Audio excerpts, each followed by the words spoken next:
Hello guys, bali ngayon pala ay may gagawin na naman kami. Ngayon, ito ang gagawin namin. Ayan, may crack yan sa gitna. Ayan, parte dyan, lahat yan. Lalagyan namin yan ng ah, epoxy. Yan, bali, punasan na namin kasi basa yan. Kasi kapag basa yan, didikit yung epoxy. So ngayon, punasan na namin muna yan bago lalagyan ng ng epoxy para dumikit yung epoxy namin. So ngayon ay habang namin to lalagyan ng epoxy. So ito nga pala guys yung epoxy namin na gagamitin. Yan, bali dalawang partner yan eh. Yung puti at saka yung parang yata yan, parang red. Yan. So bali dalawa yung partner na yan. Kasi kailangan taga partner yan dalawang epoxy. Kasi kapag isa lang yan ang ginamit, hindi yan didikit. So kailangan talaga partner yan. So ngayon, ang gagawin ko ay buksan ko muna tong dalawang to. Yan. Kasi kailangan talaga paghaluin tong dalawa. So bali, yan pala guys yung aking ginamit na pangbukas dahil sa wala akong pambukas ngayon. So okay din yan kasi yung talagang ginagamit namin yan, pambukas. Kung wala kami pambukas na dala. So yun, bali iyan pala guys na sa ilalim na yan, yan ang lalagyan ng epoxy ay siya, medyo siya guys, malalim. So ngayon lagyan namin to ng parang yung plywood ng manipis lang para tumaas siya. So hindi siya lubog. Kasi lubog kasi yan, kaya kailangan ko lagyan ng ng pandagdag para hindi siya konsumo sa epoxy. Kasi kung maraming epoxy ay mauubos naman to sa matagal dumikit yan. So samantala ito manipis lang ilagay ko kasi para madali tumigas. Bali maghalo muna ako ngayon para mamaya ay diretso na ako maglagay. So bali konti lang muna ang ko lalagyan ng ay haluin na epoxy kasi hindi ko pa kasi ma-estimate kung gaano karami yung kailangan. So ngayon konti lang muna kasi pag kulang na lang ay magtitimpla ulit. So ngayon haluin ko na muna siya para makita ko kung gaano pa karami ang kailangan. Kasi hindi man tayo magaling sa pag ganito. So lang, konti-konti lang kasi hindi naman mas meron kasi pag sobra-sobra naman kasi sayang naman yung epoxy na So ngayon ay tanggalin ko muna tong itong to kasi di isa pwede kasi maluan ng ibang yung pula kasi titigas yan sa puti yan. So bali magkaiba yan. So ngayon haluin ko muna siya para mamaya ay ko na siya, ididikit ko na doon sa may plywood na nilagyan ko ng kasi lubog kasi yan kaya may parang kung para patungan na lang para hindi siya makapal yung aking gagamitin na epoxy. So konti na lang ang gagamitin ko pero okay din yun kasi matibay din yan para makatipid na rin sa epoxy. So yan, kasi kung yung lubog na yon ay habulin ko, marami talagang kailangan saka matagal matigas kasi makapal. So ngayon lagyan ko muna ng plywood muna para tumaas-taas yung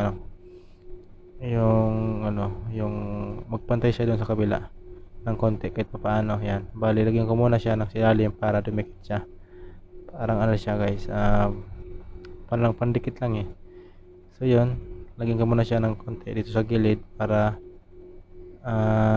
madikit ko yung isa, yung ipapatong ko din na isang plywood manipis lang yan para tumaas siya. Yan, bali okay na siya, tumaas na siya kahit paano ay tumaas taas na rin saka hindi na masyadong marami ng habulin na na yung taas nito kasi ang gitna niyan guys ay may crack yan kasi kaya kailangan ko talagang lagyan ng ganito para lang makatipid na rin ng epoxy.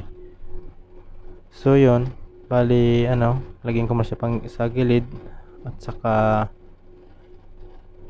ayan, bali lagyan ko muna siya yan lahat yan sa panggilid na yan Ayan, pagkatapos ko yan malagyan sa gilid na yan, kikitnaan ko naman siya, lagyan ko sa gitna para matakpan na yung yung plywood na yan. Kasi kailangan matakpan talaga yan, hindi yan pwede nakalabas yan kasi pag na yan, masisira din yan, saka mabutas din yan. So ngayon, tatakpan ko siya ng epoxy para siya maging matibay. So yun, tatakpan ko na siya, di kaunti na lang gagamitin kong epoxy kasi meron siyang plywood. So ko na siya, natakpan ko na siya kasi lubog yan eh. So yan, kahit pa paano nagpapantay-pantay na. Ngayon yung kasama ko gagawin yan ay papantayin niya gamit ng yung kamay niya na may tubig. Kasi yung epoxy na yan ay may yan sa tubig na siya, nalulusaw. So kapag tinubigan siya, ayan, binasa-basa, hindi siya dumidikit sa kamay kasi hindi man siya dumidikit talaga kapag basa. So matagal siya matuyo kapag may tubig. So ngayon gagawin ng aking kasama dito ay basa niya yung kamay niya, saka ipahid-pahid yan sa baba para magpantay-pantay. Siya na bahala magpantay niyan kasi wala man yan siya ginagawa eh. Bali tulungan niya lang ako kasi sabi niya matulong daw siya sa akin. So ngayon pinatulong ko na rin kasi wala man ginagawa yan. So ngayon ay siya na daw magpantay yan. So yun, bali ako lang maghahalo, saka maglalagay dyan sa may mga butas na yan. Bali yan guys na may may mga yan, mga epoxy yan. Bali na epoxy na yan dati. So ngayon yung mga sa gilid niya, sa gitna, parang humina na din yung bakal na yung fiber. So bali dudublehin ko lang yan, yung may mga crack lang para hindi siya pasukan ng tubig kasi dun sa baba niyan, sa may pilot house dun sa aming tinitimunan ay tumutulo dun sa may kisame. So habang kami ay nagtitimon doon sa ilalim ay talagang tumutulo talaga dahil yung ulan ay pumapasok dito sa taas. Bali wala yung pintuan kaya yung ulan pasok talaga dyan sa loob. Saka may butas dyan, mga crack. Kaya yun, diretso sa baba kami ang tinutuluan.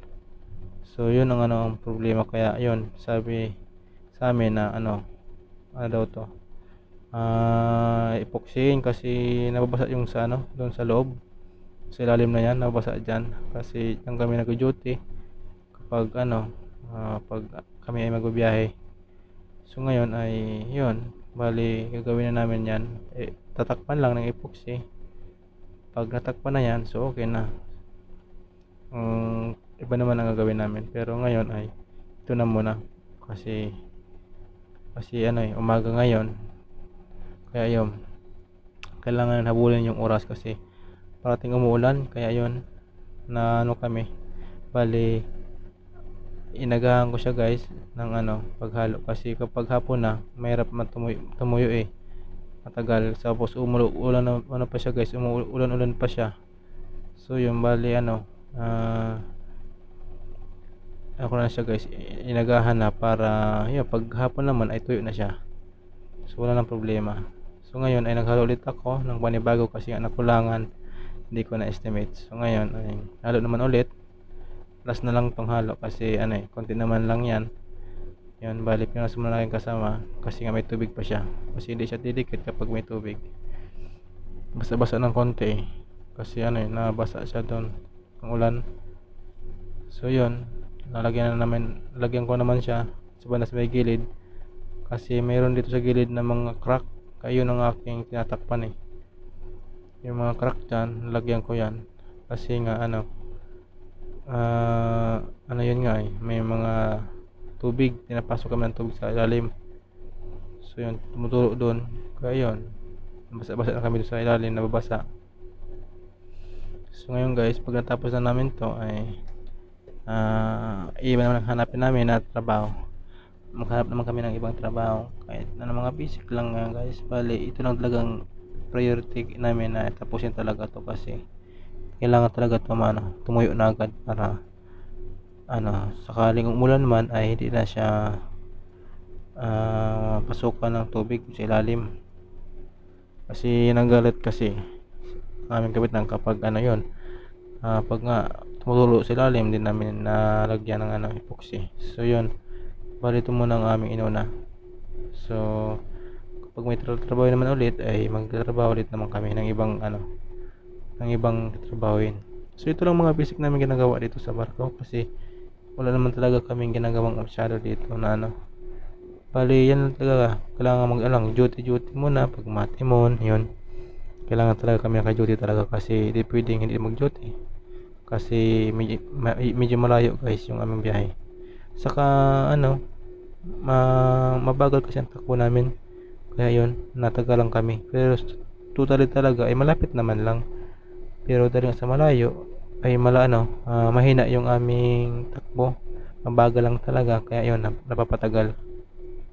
So yan bali yan guys, pinapantay ng aking kasama yun ang para mapantay na siya, at saka yung may mga dyan, may mga dyan parang may mga butas-butas dyan ay matakpan na, mapantay. So yan bali ako lang guys na naglagay ng tapos yun na magpapantay niyan. So yun lang guys ang aming ginagawa dito, madali man lang yan, pero yun lang talaga mahirap kapag maalon yun. Tapos yun nga pag parating gabi, yun lang aming kailangan lang duty yan. So madali man lang ang trabaho namin dito, hindi man masyado mapagahirap. Mahirap lang kapag pag parating dire-diretso yung aming biyahe. So yun talaga mahirap kasi walang yun walang diretso talaga. So yun lang guys ang aking vlog.